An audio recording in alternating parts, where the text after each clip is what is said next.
Representante de Abuelas de Plaza de Mayo. Antes que nada, mucho gusto y gracias por atendernos. No, al contrario, fue un placer. Bueno, antes que nada, hacer un poquito de raconto. Hoy por hoy la institución y su persona son ampliamente reconocidos, como decíamos, a nivel local e internacional inclusive, pero no siempre esto fue así, no siempre fue Abuelas lo que es hoy, ¿no? Estela de Carlotto lo que es hoy. Alguna vez, hace tiempo atrás, Estela de Carlotto era una señora que trabajaba, una docente, hace tiempo allá por los 70. ¿Podría más o menos graficarnos, contarnos así sintéticamente qué era usted o cómo se sentía usted en esos momentos por el año 77? ¿Cómo no? Bueno, yo siempre fui maestra con vocación. Desde los 20 años comencé a ejercer la docencia. Y en esa fecha, justamente en los 70, me encuentran como directora de una escuela en la ciudad de La Plata, que es donde vivo. Yo tuve 4 hijos, Laura y Claudia, Guido y Remo. Y mi esposo, Guido Carlotto, tenía un comercio, una pequeña fábrica de pinturas.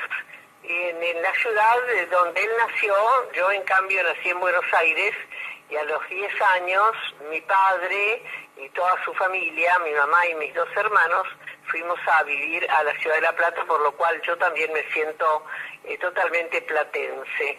Bueno, una vida normal de cualquier familia de clase media, y con una historia, de vivir felices, disfrutar con los hijos, cada uno de nosotros, tanto mi esposo como yo, en un trabajo o tarea que nos gustaba muchísimo hacer, y en fin, una familia feliz, con proyectos, con deseos de estar en a esta altura de la edad en otra situación. Pero bueno, recordemos que hubo un golpe de Estado el 24 de marzo de 1976, y la ciudad de La Plata, una ciudad universitaria y netamente obrera en aquel entonces, fue realmente un centro de torturas, de secuestros, de muertes, de violaciones a los derechos humanos.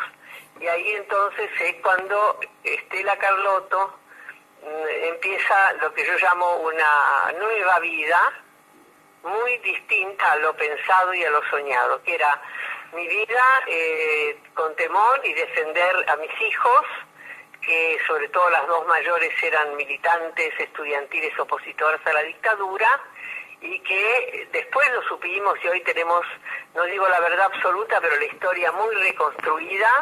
Eran para los dictadores enemigos pensantes que dificultaban la realización de su proyecto, que era netamente un proyecto económico de someternos a la pobreza y a los ricos a ser más ricos. Ahí el cambio de mi vida. Yo,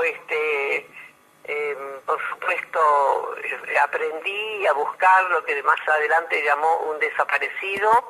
El primero fue mi esposo, Guido, por ser el padre de estas hijas militantes, secuestrado por 25 días, y lo que no hice en soledad, y en fin, en todo lo que me tocó golpear puertas para que regresara. Felizmente regresó muy destruido y contando historias patéticas, terroríficas, pero luego repetí la historia cuando Laura, la mayor de mis hijas, también no regresó al hogar, no contestó las cartas, no hizo más llamados. Y ahí hice nuevamente la misma tarea de búsqueda de alguien que no se sabía dónde estaba.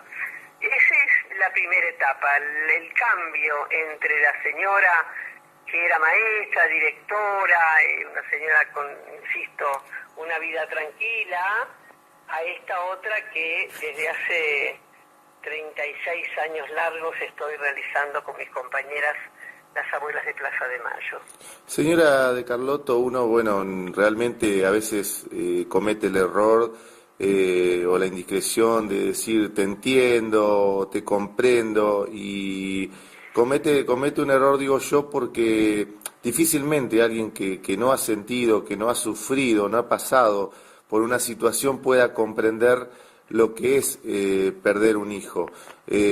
Más en esas situaciones, a lo mejor uno está preparado tal vez para un padre, para un abuelo, pero no para un hijo. Así que desde ese punto de vista uno trata de hacerse sí una imagen de lo que era, pero más aún todavía cuando es en forma violenta y sin saber qué es lo que puede haber pasado.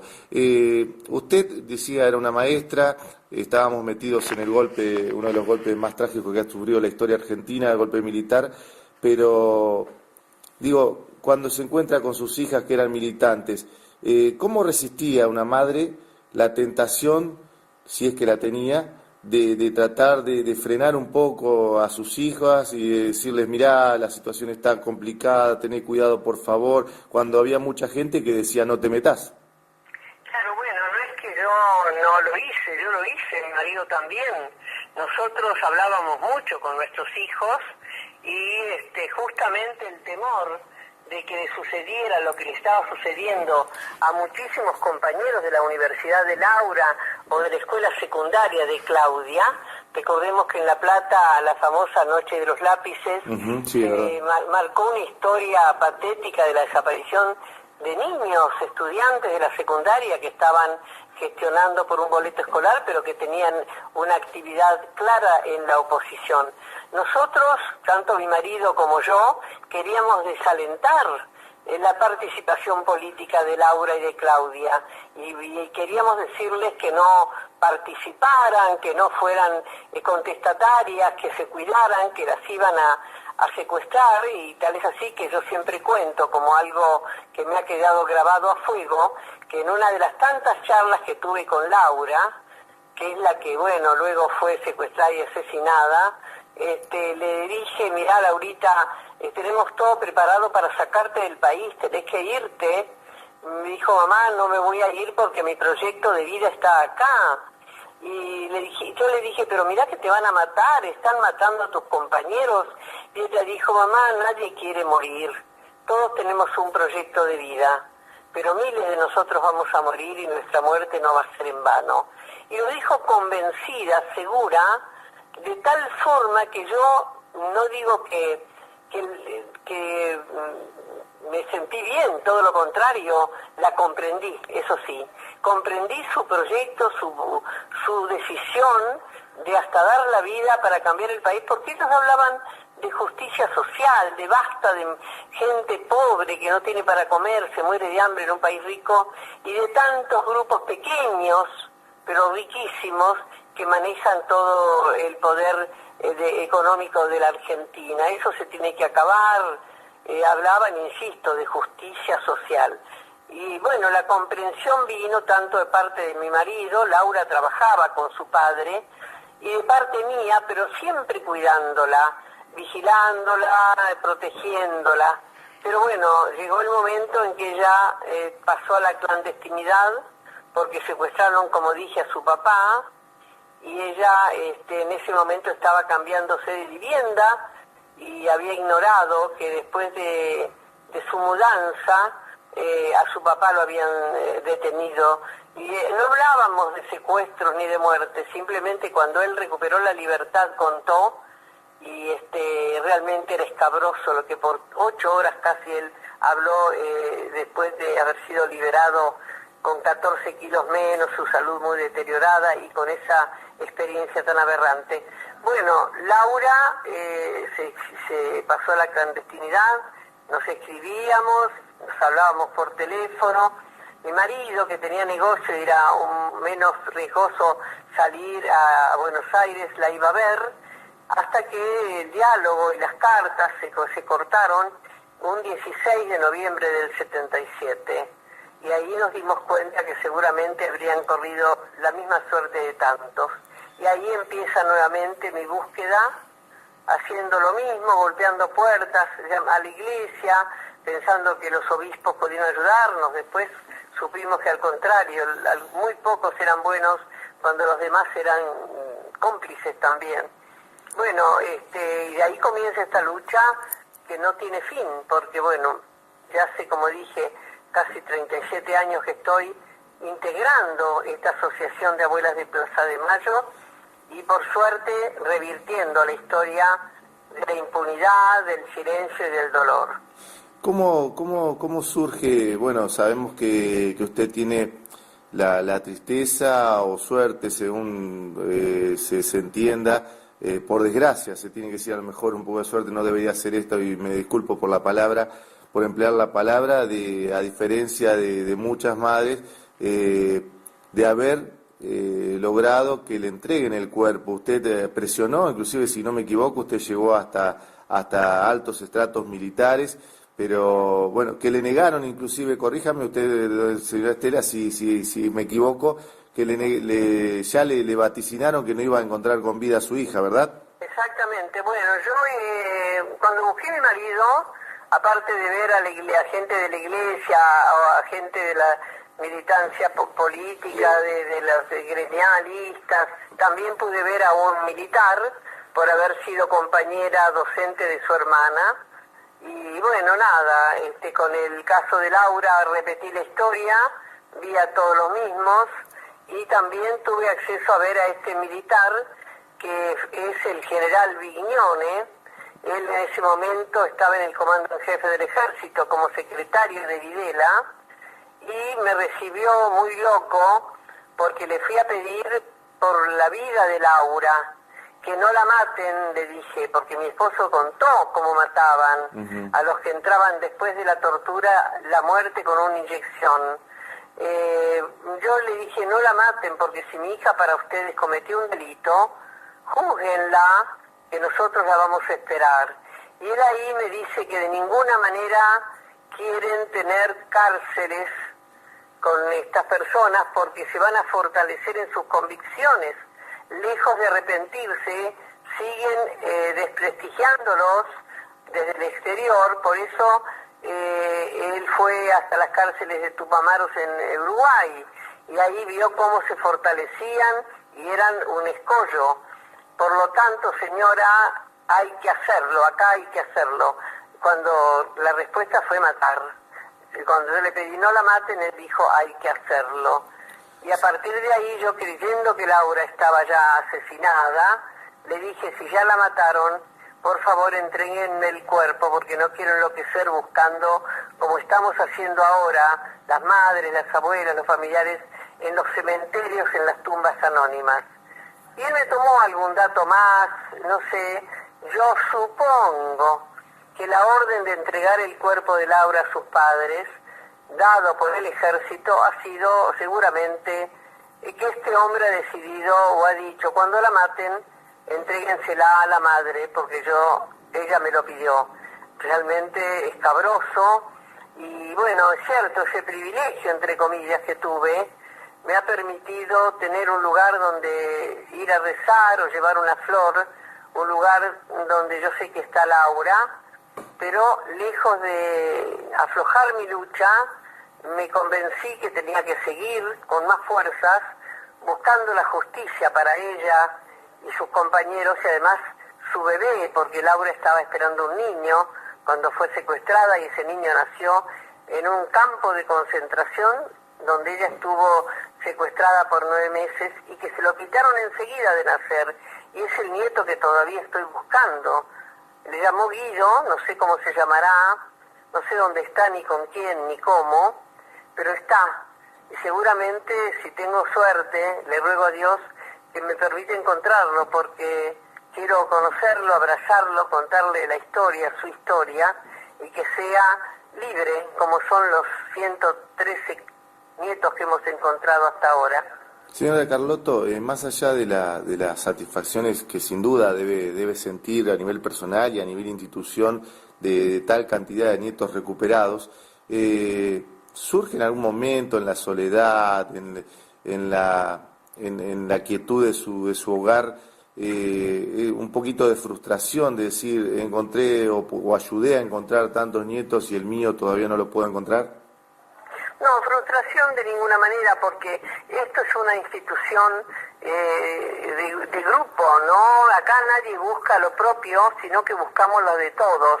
Y encontrar el nieto de una abuela determinada es como un poco el nuestro, el de uno. Claro. La alegría de ver ese chico o esa chica presentes, donde uno le va contando su historia, va recuperando su libertad y tiene su verdadera identidad, es de una alegría tal que compartirla es tener ánimos para seguir buscando, y siempre insisto, nadie busca especialmente su nieto, buscamos todos, y eso es lo que nos hace tener la convicción y el deseo de que cada nieto vaya apareciendo lo antes posible. Por eso nosotros tenemos mucha visibilidad social, no solo en Argentina, sino en el mundo entero, porque nuestros nietos pueden estar en el país o pueden estar en el exterior, donde Claro. hoy en día los jóvenes viajan con frecuencia a trabajar, a estudiar o por aventura a países de cualquier lugar del mundo.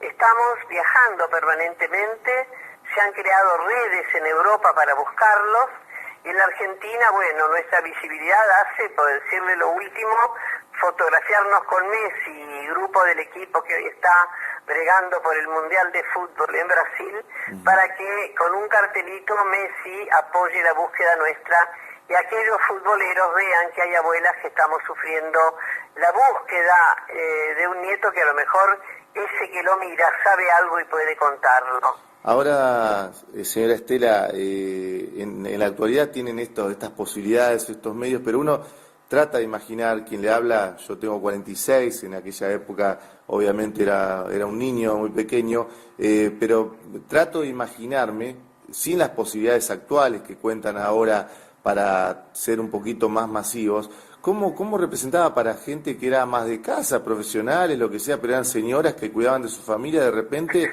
se habían convertido prácticamente en detectives, con un gobierno militar en ciernes? Exactamente, bueno, mire, el amor de una madre hace que uno desafíe todo y que los miedos se escondan, no nos importaba, porque sí, corrimos peligros, incluso grupos de madres fueron secuestradas y desaparecieron y fueron asesinadas, pero bueno, había que salir y no importaba el riesgo, había que buscar y había que hablar con la justicia y había que hablar con los periodistas que vinieron en el Mundial del 78 para que circulara por Europa la barbarie que pasaba en Argentina. Buscamos recursos y fuimos conocidas de tal manera que ya después de fue casi imposible eliminarnos. Desde ya hubieran querido eliminarnos a todas porque resultamos molestas, pero ellos nos llamaron locas y dijeron, déjenlas caminar estas pobres mujeres locas porque se van a cansar y se van a ir a llorar a su casa. Bueno, no sé qué clase de madres tendrán, pero una madre el dolor y el miedo lo guarda para salir a buscar a ese ser que trajo al mundo y que por más que pasen los años la conexión del amor es permanente, es en crecimiento. Nosotros, a mí me quisieron matar hace 12 años atrás y lejos de darme miedo salí con más fuerza porque digo, si lo peor ya me lo hicieron, ¿cómo voy a tener yo ahora que dejar por miedo a qué? ¿Miedo a qué? Si ya esto hay que seguirlo con el ejemplo que nos dejaron nuestros hijos de hasta dar la vida. Señora Estela, ¿cuántos años? Discúlpeme la indiscreción, no es de caballero, pero tengo que preguntarle, ¿cuántos años tiene de edad? Yo en octubre voy a cumplir 84 años. ¿Y cómo hace cada mañana? Imagino la respuesta, pero quiero que la gente la conozca de sus labios.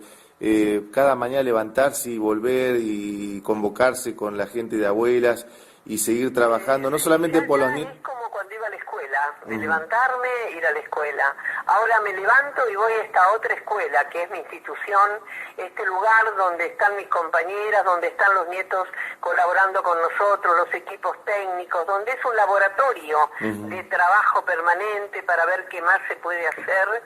Y bueno, es que no se podría cambiar esta rutina por otra, porque no lo soportaríamos.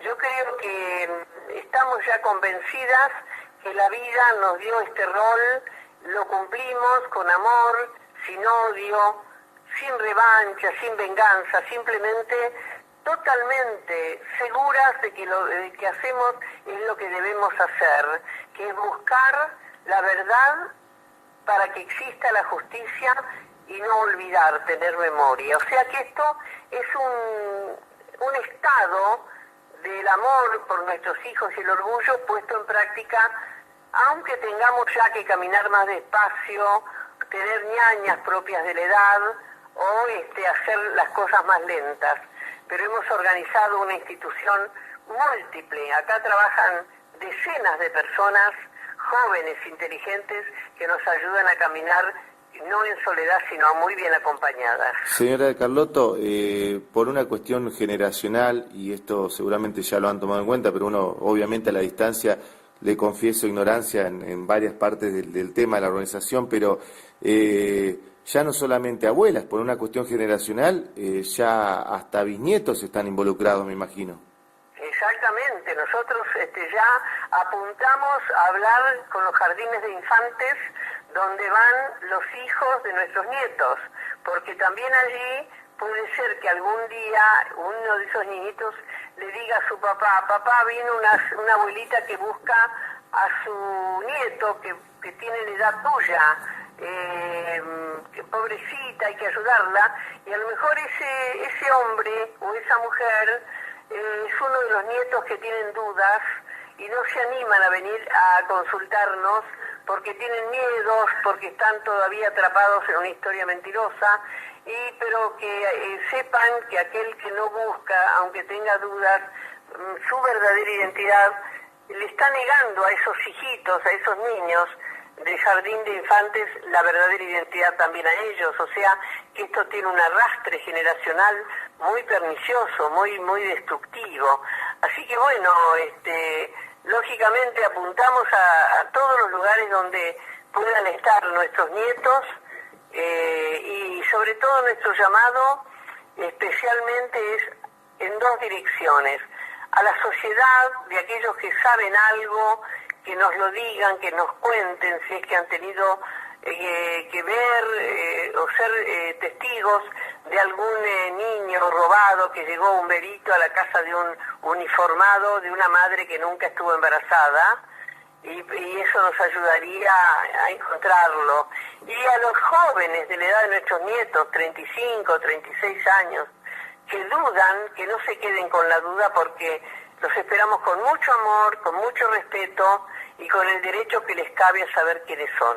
Señora de Carlotto, no sé si decirles felicitaciones, porque yo imagino que ninguna madre, ninguna abuela quisiera estar en la situación que les ha tocado a ustedes, pero sí, por lo menos de acá a la distancia, el reconocimiento grande a usted y a toda la institución por la tarea que han llevado y que llevan a cabo. Bueno, muchísimas gracias por tus palabras, por tu llamado, y bueno, esto que yo acabo de decir seguramente va a servir para que quizá en el entorno de tu medio de comunicación alguien te arrime alguna información, y eso lo esperamos con mucha ansiedad. Muchísimas gracias por tu llamado. No, al contrario, señora, muchísimas gracias a usted. Adiós.